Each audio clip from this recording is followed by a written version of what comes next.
Behavior analysis has helped develop solutions to a whole lot of different problems. When we're talking about things like breast lump identification and figuring out ways to get it from a golf ball size as the average size of something that's identified by a self-examination down to the size of a pin tip, done, check, Hank Pennypacker and all them, 10 years of research, figured it out. It's called Mamacare. Or you could look at things like animal husbandry. What do you do when you have a giraffe like this? That its typical procedures are that we're going to tranquilize them, risk them falling over and breaking their neck. There's a super real thing that actually happens. Well, it turns out you can actually work on marker training. There's solutions like that. Or maybe surgeons that are figuring out how to most quickly teach how to perform certain types of procedures. Well, Tag Teach, there was a whole piece on that with NPR. We could talk about Ebola care, we could talk about mental health, we could even talk about those cute little hero rats as well. You see, the thing that we're most known about though is early intervention, early intensive behavioral intervention. This thing that Lovaas, that guy back in the 70s,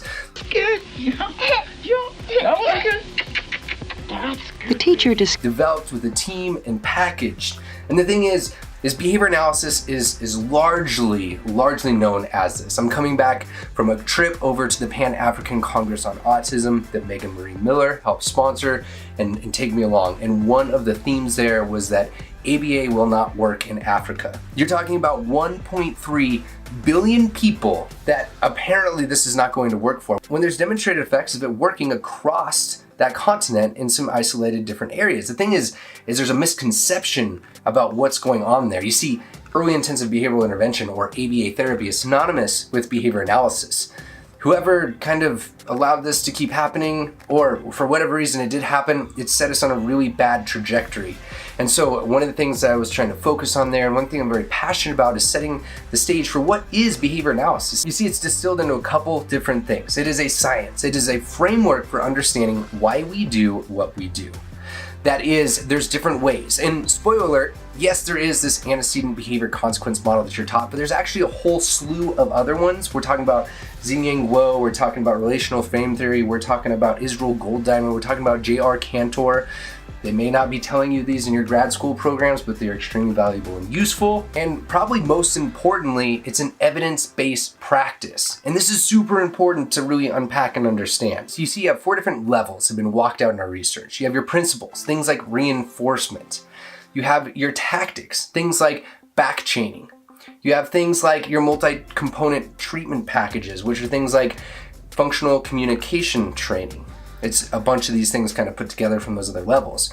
And then you have your comprehensive systems. And those are the things like early intensive behavioral intervention. So if you're talking about evidence-based practice, there's these different levels. Oftentimes people critique one, not necessarily understanding the other. This is something I covered in the talk to try to share and dispel some of the myths that are out there in behavior analysis. But also, one important distinction of evidence-based practice, and I'm going to quote, "They're a combination of procedures a skilled provider can adapt to meet the needs of an individual case in the context of a service setting and the individual's life circumstances." So, oftentimes people are critiquing that things aren't necessarily including, the context, or they're not necessarily including the client's goals, and this is why they want to do something other than behavior analysis as their therapy options. But the thing is that's not behavior analysis. Unfortunately, our system is scaling so fast that the quality is deteriorating in some ways.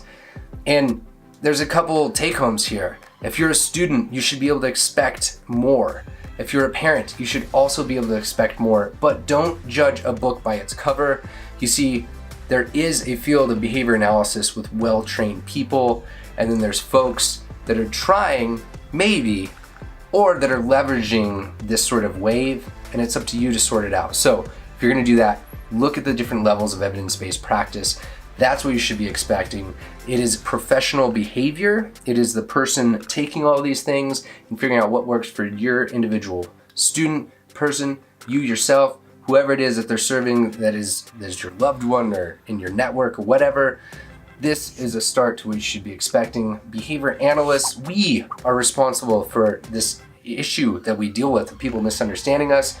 We need to do better.